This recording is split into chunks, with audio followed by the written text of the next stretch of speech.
Hello and welcome dear students. So I am Pratin Jaswal. I am the mathematics mentor बच्चों. तो हमने circle में ठीक ठाक बहुत कुछ कवर अप कर चुके हैं. ऑलराइट. तो लास्ट लेक्चर में सर मैंने यही आपको होमवर्क के लिए दिया था क्या? तो किसके बच्चे ने कर लिया इस क्वेश्चन को? कुछ बहुत ज़्यादा टफ चीज़ें इसमें था ही नहीं. बहुत सिंपल क्वेश्चन था. स्ट्रेट फॉरवर्ड क्वेश्चन था बिल्कुल. इसमें एज इट इज आपको कुछ करना ही नहीं था इनफैक्ट एक बार हम लोग क्वेश्चन पढ़ लेते हैं. Find the value of k for which 3x minus y plus k is equal to 0 will be the tangent to the circle this. पहले तो सर्कल को देख करके समझ में आ जाना चाहिए कि सर्कल का जो सेंटर है वो ओरिजिन पर ही लाई करेगा. यस और नो? यस और नो? ऑलराइट. ओके. तो अगर मैं थोड़ा सा उस सर्कल को बनाऊं, लेट्स सपोज ये मेरे पास क्या है? सर्कल. ठीक है, ये मेरे पास क्या है? सर्कल है. मैंने जस्ट इसको ड्रॉ कर लिया और मैं कह रहा हूं find the value of k for which this line will be the tangent to the circle. तो यार टेंजेंट का मतलब लेट सपोज यहाँ पर सॉरी यहाँ पर लेट सपोज वो टेंजेंट है. इसका इक्वेशन हमें दिया हुआ है कितना? 3x minus y plus k is equal to 0 और यही k की वैल्यू हमसे पूछ रहा है वो. तो एक्चुअली करें किस तरीके से? क्या दिमाग लगाएं? मतलब क्या दिमाग में आ क्या रहा है? कैसे कर सकते हैं? कुछ सोचा? कुछ भी दिमाग में आ रहा हो? मतलब ऐसा वैसा मतलब कुछ भी. तो अगर मैं इसको बोलूं सेंटर तो भैया ओरिजिन पर ही है, उसमें कोई शक की बात है ही नहीं. रही बात कंडीशन ऑफ टेंजेंसी, शायद हम लगा सकते हैं. कंडीशन ऑफ टेंजेंसी लगाए क्या? ओके, वही लगाते हैं. अगर मैं बात करूं कंडीशन ऑफ टेंजेंसी की, कंडीशन ऑफ टेंजेंसी, तो कंडीशन ऑफ टेंजेंसी क्या था? c is equal to R root M square plus 1 plus minus था. याद है क्या? ऑलराइट. तो यहाँ पर c इज व्हाट? ये किसके लिए हुआ करता था? ये हुआ करता था y is equal to M x plus c के लिए. याद है क्या? ये हुआ करता था y is equal to M x plus c के लिए. लेकिन हमारे पास क्या इक्वेशन है? 3x minus y plus k. Alright. तो अगर मैं इसको इस फॉर्म में चेंज करने की कोशिश करूं तो जस्ट आप y को उधर लेकर के चले जाओ यार. y is equal to what? 3x plus K. 3x plus k. Alright. तो यहाँ पर अगर इससे कंपेयर करोगे तो x का कोएफिशिएंट 3 है, यहाँ पे x का कोएफिशिएंट m, मतलब इसका स्लोप कितना है? 3 है. और रही बात रेडियस की, तो रेडियस हमें थोड़ा सा दिमाग लगा करके निकालना पड़ जाएगा. तो रेडियस निकाल सकते हैं क्या हम उसका? तो वहां पे हमें क्या दिया है? सर्कल का इक्वेशन, जिसको मैं इस तरीके से रिप्रेजेंट कर रहा हूँ. Circle X square plus Y square equal to 10. तो यहाँ पर अगर मैं आपसे रेडियस पूछूं तो क्या होगा? क्या रूट 10 होगा? यस, बिल्कुल डेफिनेटली. तो रूट 10 आ गया और जस्ट इसमें हम लोग पुट करेंगे. यहाँ पर सी की जगह मैं क्या लिखूंगा? के. क्यों? क्योंकि इससे कंपेयर कर रहे हो. तो ये सी था और यहाँ पर के है. तो K is equal to what? Plus minus radius कितना आ गया? Root 10. Root 10 into root M square plus 1. तो अगर मैं आपसे पूछूं m की वैल्यू कितनी है? 3 है और 3 का स्क्वायर कितना हो जाएगा? 9 प्लस 1. तो ये भी रूट 10. तो फाइनली k की वैल्यू क्या आ रही है? Plus minus 10. ये सर नो? क्या इसमें कुछ टिपिकल चीजें थी? आई होप नहीं. जस्ट हमने simple as it is question आपसे पूछा एंड देन इसका आंसर देना कुछ टफ बात था नहीं. बहुत सिंपल अभी हमने चला. कुछ भी चीजें इसमें टिपिकल अभी हमारा चल ही नहीं रहा है. ऑलराइट. ओके. तो इसे जल्दी से फिर नोट कर लो. इसे जल्दी से नोट कर लो बच्चों. नोट हो गया क्या? ओके. तो अभी हम लोग बात करते हैं कुछ और भी कुछ क्वेश्चंस हम लोग करेंगे फिलहाल. आज कुछ थ्योरेटिकल पार्ट वैसे मैं नहीं कराऊंगा, केवल क्वेश्चंस ही कराऊंगा मैं. नोट हो गया क्या? आई होप आप सबने नोट कर लिया होगा.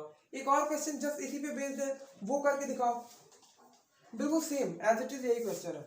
यहाँ पर बोला गया find the value of k for which 3x minus 4y. Just यही क्वेश्चन है, बस यहाँ पर माइनस y की जगह 4y plus k is equal to 0 will be the tangent to this circle x square plus y square is equal to 10x.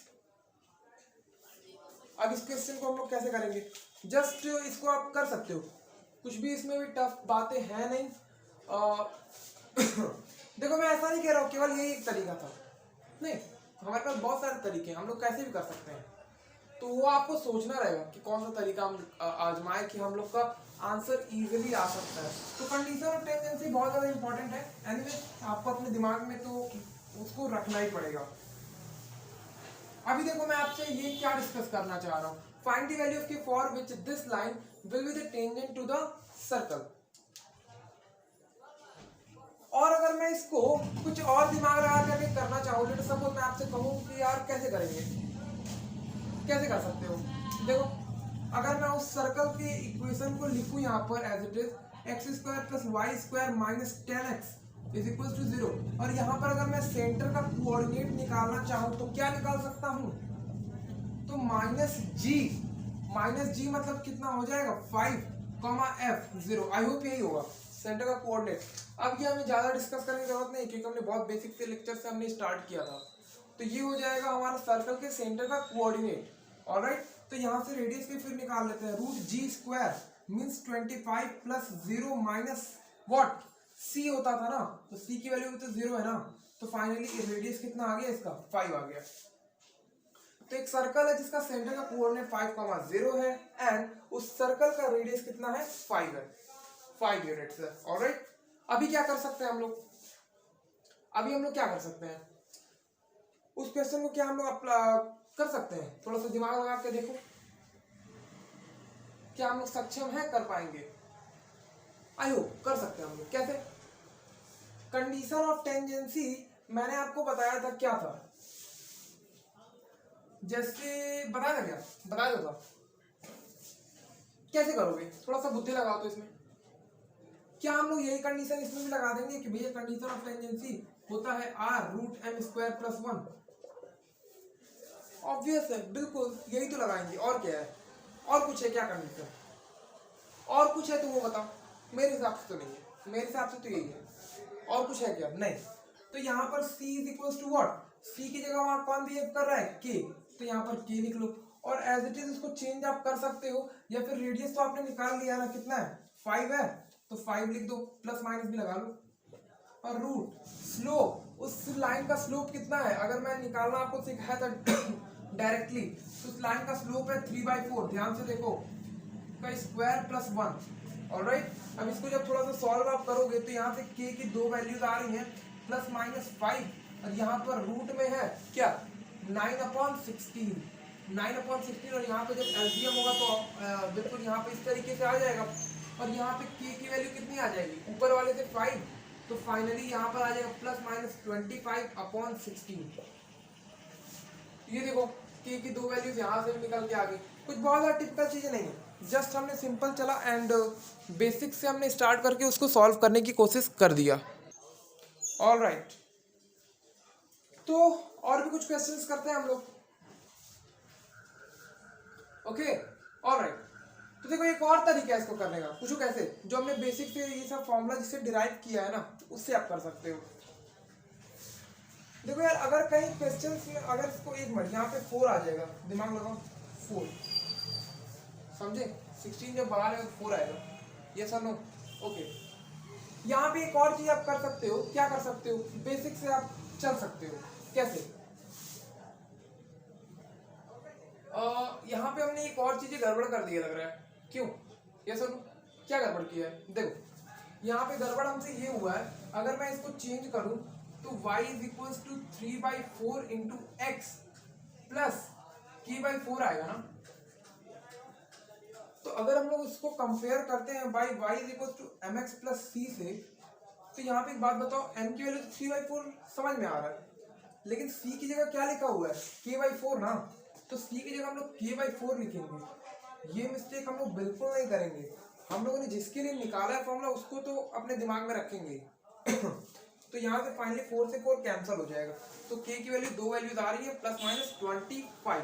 Alright, और इसको एक और तरीके से आप कर सकते थे, देखो जो सर्कल दिया है, लेट सपोज ये सर्कल है, तो वहां पर बोला जा रहा है कि वो अगर टेंजेंट हो तो उसके लिए क्या कंडीशन होगा, उसके लिए यही कंडीशन होगा कि जो सेंटर से उसका परपेंडिकुलर डिस्टेंस हो वो रेडियस के बराबर हो जाए। तो वही चीज करके तो हमने ये रिजल्ट इतना मेहनत से निकाला था ना, तो अगर ये याद है तो ये भी कर सकते हो, नहीं तो अगर रेडियस आपको पता ही है, परपेंडिकुलर डिस्टेंस जस्ट इस लाइन से यहाँ तक का निकाल लो, एंड देन दोनों को इक्वेट करके आप k की वैल्यू वहां से भी निकाल सकते हो। ओके, ऑलराइट, तो इरेज करते हैं फिर हम लोग इसे, एंड और भी कुछ क्वेश्चंस, बेहतरीन क्वेश्चंस को करते हैं हम लोग। देखो अप्रोच कई सारे हैं, बट अगर आपको फॉर्मूला याद है तो फिर कोई दिक्कत नहीं है, और नहीं याद है तो भी कोई दिक्कत नहीं है। ऑलराइट, बस थोड़ा सा प्रैक्टिस करने की जरूरत पड़ सकती है। तो यहाँ पर कुछ और भी हम लोग क्वेश्चंस को डिस्कस कर लेते हैं। Find the radius of the circle, find the radius of the circle for which both the lines, for which both the lines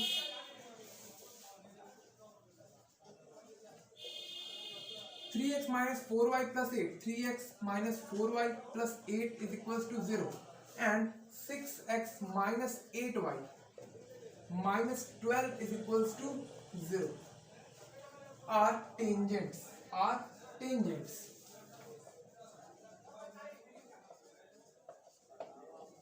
solve करने की कोशिश करो जी।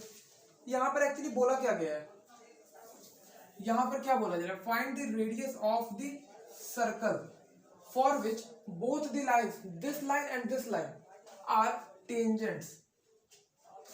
एक कोई सर्कल है, कोई भी सर्कल है, नहीं पता हमें कौन सा सर्कल है, लेकिन इतना जरूर पता है कि ये दो लाइन्स जो भी हैं वो सर्कल पर टेंजेंट है।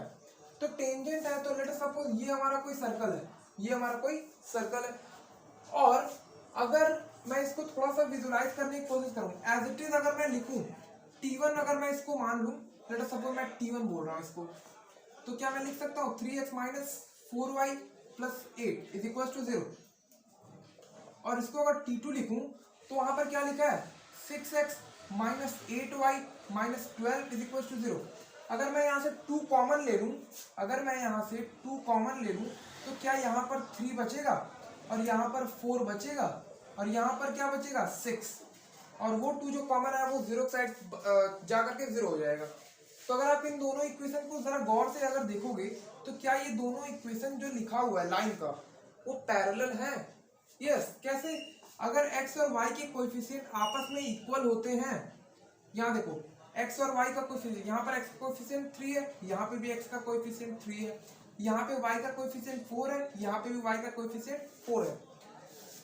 तो हमने जैसे पिछले लेक्चर में स्ट्रेट लाइन के लेक्चर में हमने देखा था, अगर कोई दो लाइंस पैरेलल है तो उन दोनों का जो x का कोएफिशिएंट होगा वो सेम होगा और जो y का कोएफिशिएंट होगा वो भी सेम होगा, लेकिन कांस्टेंट की गारंटी हम नहीं ले सकते।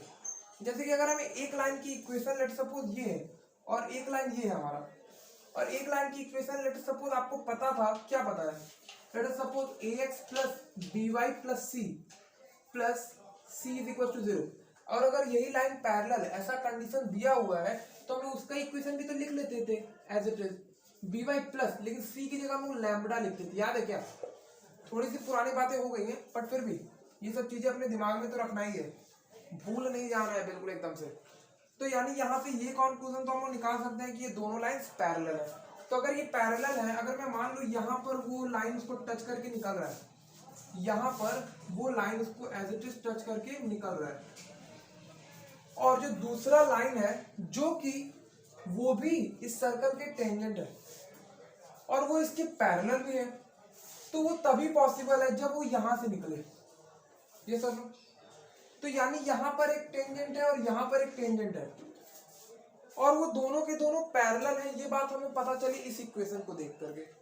तो जब इस इक्वेशन को हमने देख लिया और हमें बताना है रेडियस, तो अगर मैं आपसे ये बोलूं, अगर मुझे इन दोनों लाइंस के बीच का दूरी मिल जाए और उसका मैं हाफ कर दूं, मेरी बात सुनो, ये दोनों टच करते हैं ना, टेंजेंट का मतलब क्या होता है, वो सर्कल को टच करते हैं, ये टेंजेंट का मतलब भी तो यही है कि वो सर्कल को टच कर रहा है। तो टच कर रहे हैं जब, और वो भी जस्ट पैरेलल है, तो यानी बिल्कुल डायमेट्रिकल होंगे, बिल्कुल अपोजिट साइड में होंगे वो। तो अपोजिट साइड में एक यहाँ है तो एक यहाँ है, तो क्या यही डायमीटर है? तो डायमीटर का हाफ ही तो रेडियस होता है ना। तो अगर मैं आपसे ये बोलूं इन दोनों लाइंस के बीच का जो दूरी है वो क्या होगा, तो ये चीज हमने क्लास 12th में ही, क्लास 11th में देखा है हमने। उसमें हमने क्या देखा है, दो लाइंस जब पैरेलल होते हैं उनके बीच का दूरी हम लोग कैसे निकालते हैं। तो वो दूरी लेट अस सपोज डायमीटर को आप d बोल रहे हो, तो d का फॉर्मूला क्या था, याद है क्या, c2 minus c1 upon root a square plus b square. किसे किसे याद है? यही तो था, याद है क्या? तो c2 माइनस c1, तो यहाँ पर देखो प्लस 8 है, यहाँ माइनस 6 है, तो अगर आप यहाँ पर लिखोगे तो 8 + 6 हो जाएगा अपॉन रूट ए स्क्वायर प्लस बी स्क्वायर, यानी कि वो क्या दे देगा हमें 5 दे देगा। तो नीचे डायरेक्टली 5 लिख लेते हैं और यहाँ पर डी। तो डायमीटर की वैल्यू कितनी आ रही है 14/5। तो ये तो हमारा डायमीटर ना, लेकिन हम लोग से तो पूछा गया रेडियस ऑफ सर्कल। तो रेडियस ऑफ सर्कल क्या होता है, रेडियस जो होता है वो डायमीटर का हाफ होता है, और डायमीटर कितना है 14/5, तो क्या रेडियस 7/5 हो जाएगा। तो ये तो इसका आंसर है। कुछ करना था क्या, कुछ नहीं करना था, जस्ट हमें थोड़ा सा इस दोनों इक्वेशन को लिखना था, और ये हमने पता कर लिया कि ये दोनों लाइंस में आखिर में कॉमन क्या है। इसमें ये पता चल गया कि ये दोनों लाइंस आपस में पैरेलल है, और कंडीशन ये क्वेश्चन में दिया था कि वो दोनों टेंजेंट है। तो टेंजेंट है और पैरेलल है, तो ऐसा यही एक कंडीशन है। ऐसा थोड़ी एक यहाँ जा रहा है तो एक यहाँ से पास करेगा, ऐसा होगा क्या, एक यहाँ जा रहा है तो एक यहाँ से पास करेगा, नहीं। तो पैरेलल कहाँ, तब तो उन दोनों के बीच का एंगल 90 डिग्री हो गया ना, देखो। तो वो तो हमें चाहिए ही नहीं, क्योंकि यहाँ से हमें ये कंडीशन निकाला था कि वो दोनों लाइंस आपस में पैरेलल है, और पैरेलल यहाँ से हमें देखने को साफ मिल रहा है, यहाँ से नहीं। तो जस्ट एज इट इज हमने ये तो सर्कल में हमने डिस्कस नहीं किया है, बट फिर भी स्ट्रेट लाइन में तो किया था। तो ये सब चीजें आपको जस्ट अपने दिमाग में रिकॉल करते रहना है, तभी जाकर ये सब चीजें याद रहेंगी। तो इसे जल्दी से नोट करो, फिर एक और क्वेश्चन करते हैं हम लोग। इसे जल्दी से नोट करो, हो गया क्या, हो गया, ऑलराइट। तो आज का एक और क्वेश्चन करते हैं, फिर एक क्वेश्चन आपको जस्ट होमवर्क के लिए देंगे, एंड थोड़ा सा थ्योरेटिकल पार्ट डिस्कस करते हैं। देखो भाई, एक और क्वेश्चन क्या है, find the equation of tangent, find the equation of tangent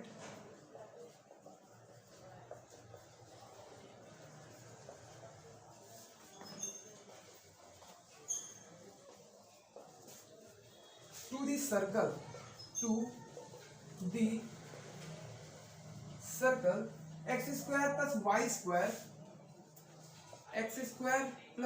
square minus 6x plus 4y minus 12 is equals to 0, which are parallel to the line, which are parallel to the line, parallel to the line 4x minus 3y plus 10 is equals to 0। ये question आप नहीं कर पाओगे, ये question आप कर ही नहीं पाओगे। क्या कह रहा है, find the equation of tangent to the circle this, ये हमारे पास सर्कल है, और यहां पर बोल दिया गया कि उस टेंजेंट के पैरेलल में ये होना चाहिए, ये सब। तो अगर मैं इसको थोड़ा सा विजुलाइज करने की कोशिश करूं, तो ये हमारे पास सर्कल है, लेट अस सपोज, और इस ये क्या है, ये कोई भी आर्बिट्ररी कोई भी लाइन हमें दे दिया गया, कोई भी लाइन दे दिया गया, और इसके पैरेलल कोई लाइन है जो कि इसका टेंजेंट बनेगा। इस लाइन के पैरेलल कोई टेंजेंट है, मैं क्या बोल रहा हूँ, इस लाइन के पैरेलल कोई लाइन भी एग्जिस्ट करेगा जो कि इस सर्कल के टेंजेंट है, ऐसा ये क्वेश्चन बोल रहा है। तो मान लो वो जो लाइन था, वो जो लाइन है वो यहाँ पे है, तो इसके पैरेलल यहाँ क्या बोल रहा है, विच इज पैरेलल, तो उसके पैरेलल में एक लाइन एग्जिस्ट करेगा जो कि इस सर्कल का टेंजेंट है। तो क्या जरूरी है यही बने, नहीं हो सकता है यहाँ पे भी हो सकता है। तो दो लाइंस यहाँ पे भी पॉसिबल है, और यहाँ से मुझे यहाँ से क्या कंक्लूजन निकल रहा है कि यहाँ स्लोप की वैल्यू कितनी है 4/3 है, 4/3 है। तो स्लोप के बारे में तो नॉलेज मिल गया कि चलो भाई स्लोप तो हमें पता चल चुका है, लेकिन क्योंकि हमें टेंजेंट का इक्वेशन निकालना है, तो क्या आप इसको कर पाओगे, नहीं। क्यों, क्योंकि हमें ये नहीं पता है एज इट इज कि यार आखिर में बनाना किस पॉइंट पर है टेंजेंट, हमें लेकिन उस टेंजेंट का स्लोप पता है। तो ये चीज हमारे दिमाग में तुरंत क्लिक करनी चाहिए कि हमने स्लोप फॉर्म में एक इक्वेशन तो पढ़ी है, स्लोप फॉर्म में टेंजेंट के लिए एक इक्वेशन तो पढ़ी है। वो क्या पढ़ा है, y is equals to mx plus minus r root m square plus 1, yes और नो। लेकिन ये तब पढ़े थे ना जब सर्कल का सेंटर ओरिजिन पर हो। अगर सर्कल का सेंटर ओरिजिन पर नहीं होगा तब ये थोड़ी वैलिड है, मैंने बोला था कल बात, फिर भी मैं आज भी ये बात पॉइंट आउट करा रहा हूं। जिसने नहीं नोट किया था इसे हिंदी में लिख लो, लेकिन लिख लो। तो यानी यहाँ पर ये जो हमें सर्कल का इक्वेशन दिया हुआ है, उस सर्कल में हमें साफ पता चल रहा है कि उसका सेंटर ओरिजिन पर लाई नहीं करेगा। यानी कुछ और भी एडिशनली हमें पता होना चाहिए इसमें। तो इस क्वेश्चन को करने के लिए थोड़ा सा मुझे स्ट्रेट लाइन में जो चीज मैंने छोड़ा था और मैंने आपको बोला था बाद में बता दूंगा, तो वो दिन आज आ गया है फाइनली। पूरा तो नहीं बताऊंगा बट फिर भी बता दूंगा, लेकिन वो भी जो पूरा नहीं बताऊंगा अभी आज, वो भी कभी बता दूंगा। तो फाइनली इसका डिस्कशन थोड़ी देर बाद करते हैं, पर उसका उस थ्योरेटिकल पार्ट का डिस्कशन अभी हम लोग कर लेते हैं कि एक्चुअली है क्या। और वही एक्चुअली आज का आप कह सकते हो थ्योरेटिकल पार्ट है भी। उसका नाम है रोटेशन ऑफ एक्सिस। उसका नाम है रोटेशन ऑफ एक्सिस। अभी इस क्वेश्चन को थोड़ी देर के लिए भूल जाओ और उस थ्योरेटिकल पार्ट पे दिमाग लगाना। तो बात समझ में आई क्या प्रॉब्लम यहाँ पर जनरेट हुआ। ओके, एक्चुअली मैं आपसे ये कहना चाह रहा हूँ, देखो यहाँ पर अगर हमारे पास ये कोऑर्डिनेट सिस्टम है अपना, ये नॉर्मल सा अपना कोऑर्डिनेट सिस्टम है, और यहाँ पर अगर मैं बोलूँ यहाँ पर कोई पॉइंट है, यहाँ पर कोई पॉइंट है, तो ये ओरिजिन है ना, और ये अगर एक्स एक्सिस है और ये हमारा वाई एक्सिस है, और यहाँ पर मैंने क्या किया, हम लोग यहाँ पर क्या टॉपिक क्या पढ़ रहे हैं पहले ये आपको समझना बहुत जरूरी है। ये हेडिंग पहले डाल दो, shifting of origin. Shifting of origin, ये टॉपिक अपने कॉपी में डालो कि हम लोग शिफ्टिंग ऑफ ओरिजिन पढ़ रहे हैं। तो ओरिजिन इनिशियली यहाँ पर था, ओरिजिन इनिशियली यहाँ पर था, और इस यहाँ पर कोई पॉइंट हमने लिया, यहाँ पर कोई भी पॉइंट आप ले सकते हो। लेट अस सपोज उसका कोऑर्डिनेट मैंने x, y लिया है, ऑलराइट। और मैंने क्या किया, इस चीज को जस्ट थोड़ा शिफ्ट कर दिया बिना उसको रोटेट किया। ऐसा नहीं है कि इसको क्लॉकवाइज या एंटी क्लॉकवाइज मैंने रोटेट किया, नहीं, जस्ट मैंने क्या किया, इसको इस तरीके से आगे कर दिया, इसको इस तरह से आगे कर दिया। क्यों किया अभी आपको समझ में आ जाएगा। अब जो ये पॉइंट बन गया ये कुछ और है, ओके, लेकिन ये एक नया ओरिजिन तो कह सकते हो ना, क्योंकि हमने इसको शिफ्ट किया है।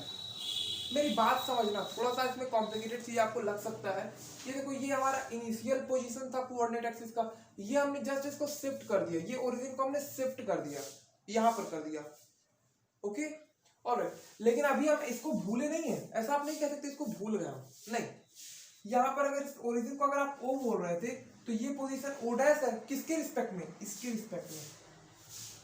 बात समझ रहे हो, मैंने इसको यहाँ पर रिप्लेस किया, तो रिप्लेस कर दिए, तो ओरिजिनल वालों को भूलो मत, ओरिजिनल वालों को भूलो मत। इसके रिस्पेक्ट में आपको इस पॉइंट का पता है ना, अब आप इसके रिस्पेक्ट में निकालना चाहते हो इस पॉइंट का कोऑर्डिनेट एक्चुअली होगा क्या।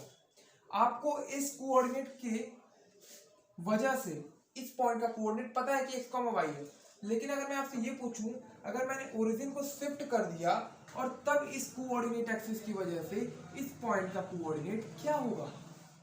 बात समझ रहे, क्या चेंज होगा क्या या फिर वही रहेगा। चेंज होगा, क्यों नहीं होगा, यहां से यहां तक का दूरी था x, अब यहां से यहीं तक का है दूरी x, तो चेंज हुआ ना। यहां से यहां तक का दूरी था y, अब यहां से यहीं तक का है, चेंज हुआ ना, यस। तो यानी आपको इसको भी भूलना नहीं है, ऐसा मत करना भूल जाए हम, नहीं, ऐसा नहीं करना है हमें। तो अगर इसके रिस्पेक्ट में अगर आप देखते हो, अगर आप इसके रिस्पेक्ट में देखते हो, तो इसको मान लो आप x दूरी है और इसको आप कैपिटल y कैपिटल x ले रहा हूं, और ये x, y जो कि मैंने इसके रिस्पेक्ट में लिया है, ऑलराइट, ओके। और इस ओरिजिन को मैंने कहां पे शिफ्ट किया मैं आपको वो भी बता दे रहा हूं। देखो h, k पर मैंने इस ओरिजिन को शिफ्ट कर दिया। अब मैं आपसे ये जानना चाहता हूं कि एक्चुअली इस पोजीशन, ये जो पॉइंट P है, इसके रिस्पेक्ट में क्या होगा। ये तो मैंने बस ऐसे ही कोई नाम दे दिया, कैपिटल x कैपिटल y, इसकी वैल्यू क्या होगी। हमें जानकारी तो इस ओरिजिनल एक्सिस से होता है ना, लेकिन हम इसके द्वारा निकालना चाह रहे हैं, हम चाहते हैं ऐसा। अच्छा, ये O था तो ये O डैश, तो इसको आप x डैश भी लिख सकते हो, इसको y डैश लिख सकते हो, ओके। अब देखो मैं यहाँ पर आपसे क्या समझाना चाहता हूँ, मैं यहाँ पर फाइनली आपसे x, y की वैल्यू निकालवाना चाहता हूँ, बस आप ये निकाल दो मुझे। तो यहाँ पे समझो, अगर इस x को मैं लिखूं small x is equal to what, तो ये देखो ये ओरिजिन का ये एक्स एक्सिस में दूरी कितना है, एच है। तो अगर मैं इसको एच लिख दूं प्लस एक्स किसका दूरी है, इस पॉइंट का एक्स दूरी है, ये सब इस ओरिजिन से इस पॉइंट का एक्स दूरी है। तो मैंने यहां तक पहले गया, अब फिर यहां से यहां तक चले जाएंगे हम लोग, ये कैपिटल एक्स। तो क्या सही लिखा है मैंने, बिल्कुल। जस्ट आप विजुलाइज कर लो यार, यहां से यहां तक फिर यहां से यहां तक लिख लिया, कोई दिक्कत नहीं है। अब एज इट इज आप लोग लिख सकते हैं किसके लिए, स्मॉल वाई के लिए। स्मॉल वाई के लिए क्या हो जाएगा, ये के तक गए और उसके बाद फाइनली आप वाई तक गए, ये कैपिटल वाई। तो यहाँ पर के प्लस कैपिटल वाई, और यहां से क्या कैपिटल एक्स की वैल्यू आ गई, yes, small x minus H, और यहां से कैपिटल वाई की वैल्यू आ जाती है वाई माइनस के। ऑलराइट, से नोट हो कर लो, कुछ बहुत ज्यादा टिपिकल चीजें नहीं चल रही, बहुत सिंपल चल रहा है, देख लो भाई। तो ये आ गया हमारा क्या, ये हमारा आ गया इस कोऑर्डिनेट सिस्टम के रिस्पेक्ट में इस पॉइंट का पोजीशन, वो क्या हो जाएगा x माइनस एच। और ये स्मॉल x क्या रिप्रेजेंट कर रहा है, ओरिजिनल वाले के रिस्पेक्ट में इस पॉइंट का कोऑर्डिनेट क्या था, वो है x। और ये स्मॉल y क्या है, ओरिजिनल वाले के रिस्पेक्ट में इस पॉइंट का y कोऑर्डिनेट क्या था। और ये h और k क्या है, जहां पर आपने इसको शिफ्ट किया है। ओके, तो यहां पर अगर आप इस क्वेश्चन में थोड़ा सा गौर करोगे ना, तो वही चीज आपको दिखेगा, बात समझे। तो बस हमें कुछ करना ही नहीं था, जस्ट बहुत सिंपल सी चीजें थी। ओके, तो इसे जल्दी से नोट कर लो। अब हम लोग ये क्वेश्चन कर सकते हैं, अब उसमें कुछ आपको करने की जरूरत नहीं पड़ेगी। तो आज का थ्योरेटिकल डिस्कशन तो हमारा इतना ही नहीं था, कह सकते हो। थोड़ा सा और डिस्कस मैं कर लेता हूँ, उसमें जो फॉर्मूला मुझे डिस्कस करना है वो मैं कर लेता हूँ। फिर उसके बाद हम लोग ये क्वेश्चन करेंगे और एक क्वेश्चन होमवर्क देंगे और इस सेशन को एंड कर देंगे। ओके, ऑलराइट, आई होप आप सबने नोट कर लिया होगा। नोट हो गया क्या? ओके, तो ये था शिफ्टिंग ऑफ ओरिजिन का concept. Pair of straight lines यार मैं डिस्कस कर लूंगा, एक्चुअली मैंने आज ही डिस्कस कर लिया होता, लेकिन मैं नहीं कर सकता इसलिए क्योंकि अगर मैं वो डिस्कस करने लगूंगा तो आप सर्कल के कंसेप्ट थोड़ा सा भूल जाओगे और हमारा जो फ्लो मेंटेन हो रहा है वो नहीं हो पाएगा, फिर गड़बड़ हो जाएगा फिर। ओके, ऑलराइट, तो यहां पर मुझे ये डिस्कस करना है कि अगर आपके पास सर्कल का इक्वेशन ये दिया है, जैसे हमने वो जो पढ़ा था ना स्लोप फॉर्म, स्लोप फॉर्म आप यहाँ पे अभी भी डिस्कस कर रहे हो। क्या डिस्कस कर रहे हो? Slope form.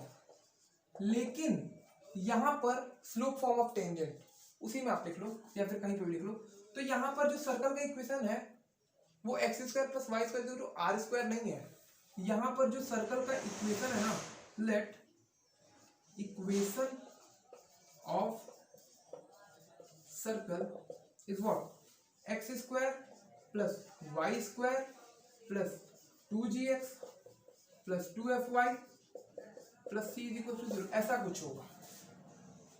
ऐसा कुछ होने का मतलब क्या है, अगर मैं इसको और अच्छे से लिख दूं, जिससे हमने ये चीज निकाला था, तो x माइनस ए का होल स्क्वायर या फिर h का होल स्क्वायर भी लिख सकते थे, x माइनस ए का whole square plus y minus K का whole square is equal to are square. ये क्या समझ में आ रहा है? ये बहुत पहले हमने डिस्कस किया था।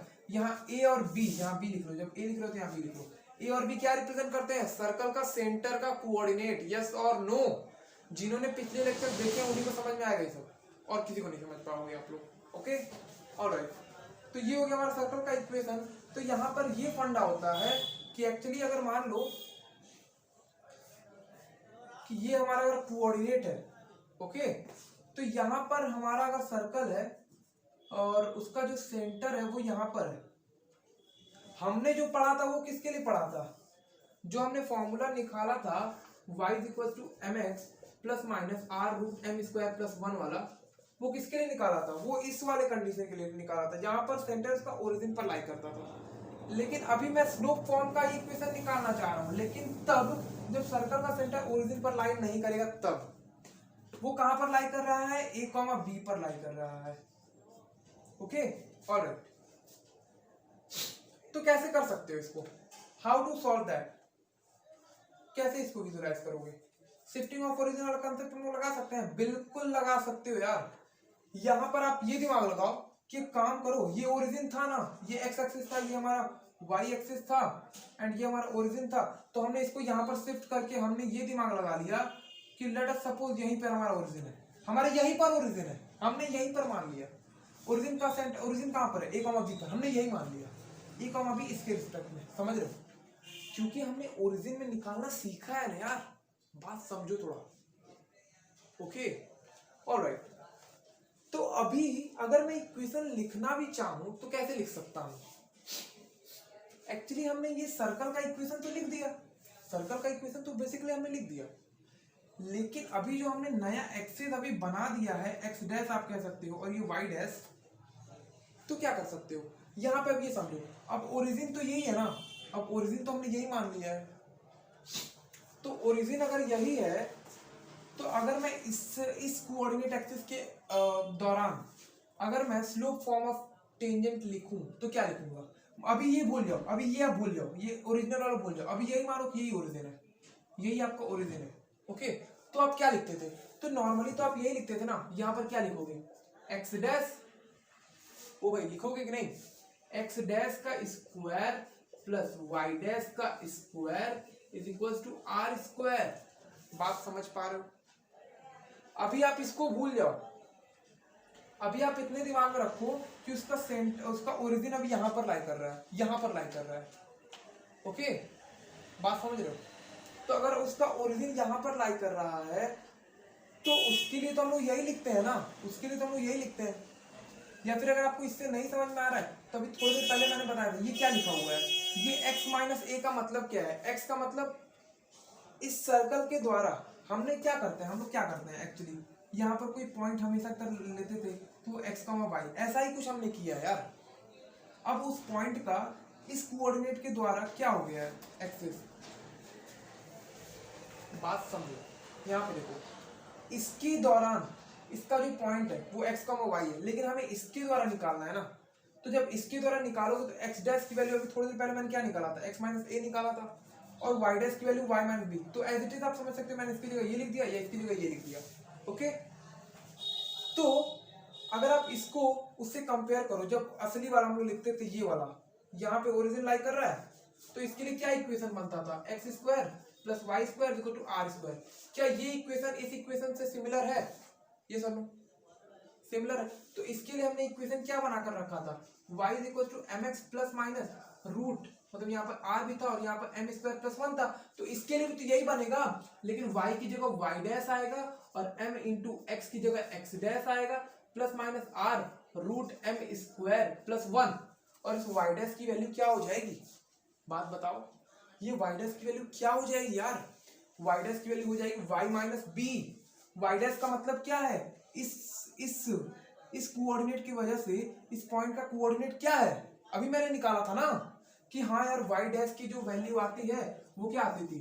इनिशियल वाले कोऑर्डिनेट के द्वारा जो पॉइंट का कोऑर्डिनेट था वो माइनस क्या, जो ओरिजिन का वर्टिकल वाला है, तो y माइनस बी। तो y डैश की वैल्यू क्या लिख सकते हो आप? y minus b is equal to m into x minus a. क्या लिख सकते हो आप? x minus a plus minus are root M square plus 1। देख लो भाई, दिख रहा है या फिर नहीं? मैं देखता हूं, अगर नहीं दिख रहा होगा तो मैं फिर से लिख दूंगा। एब्सोल्युटली बिल्कुल दिख रहा है, कोई दिक्कत नहीं है यहाँ पर।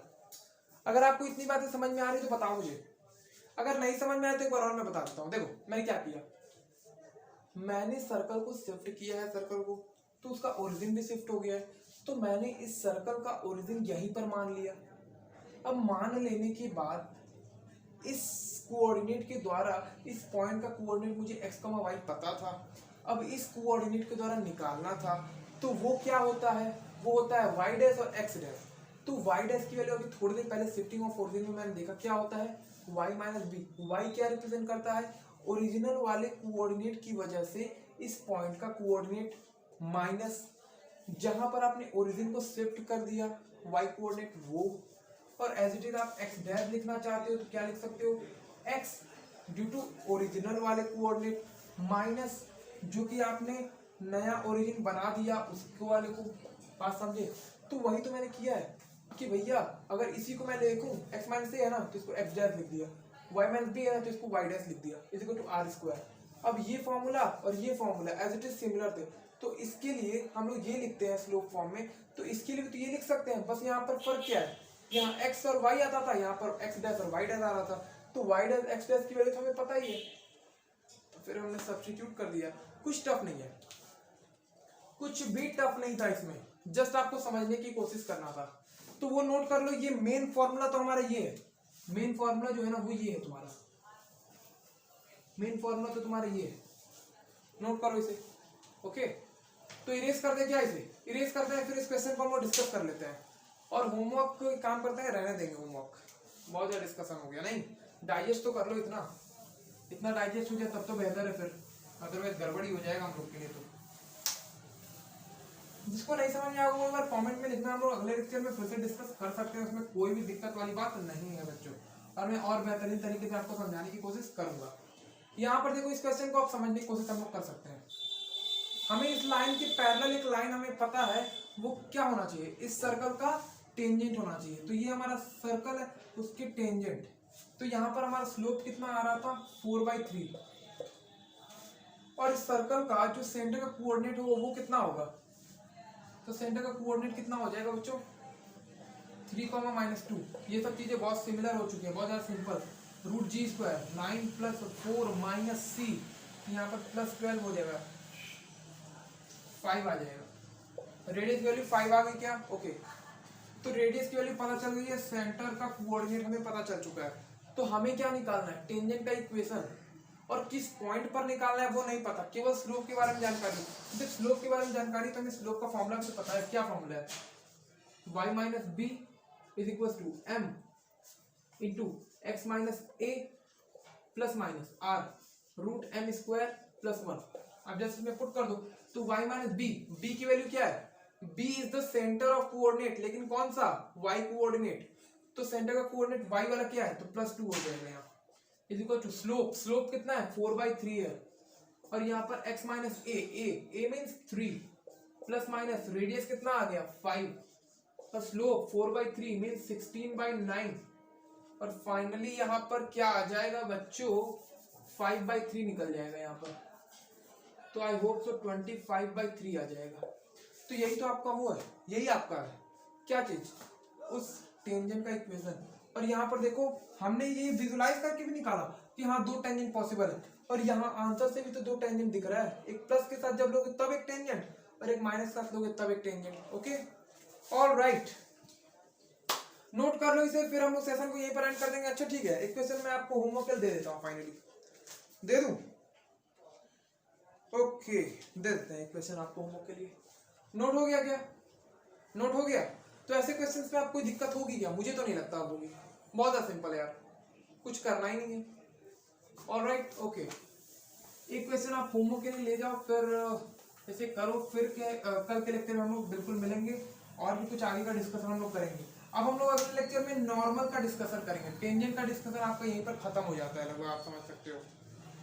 तो अब हम लोग जो डिस्कशन करेंगे नॉर्मल के बारे में। तो यहाँ पर क्वेश्चन एक लिख लो, the equation of circle passing through 3, -6 and touching both the axes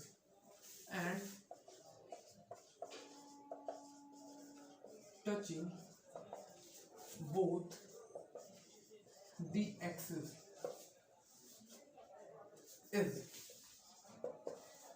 भाई कर लेना इसको, कुछ बहुत इसमें भी टफ चीजें नहीं है, जस्ट सिंपल ही है। ऑलराइट, तो मिलते हैं हम लोग कल के लेक्चर में बच्चों। फिलहाल इसका स्क्रीनशॉट आप ले लो, हो गया, ओके। सो अलविदा, अगले लेक्चर में हम लोग मिलेंगे, पढ़ाई करते रहें, ऑल दी वेरी बेस्ट।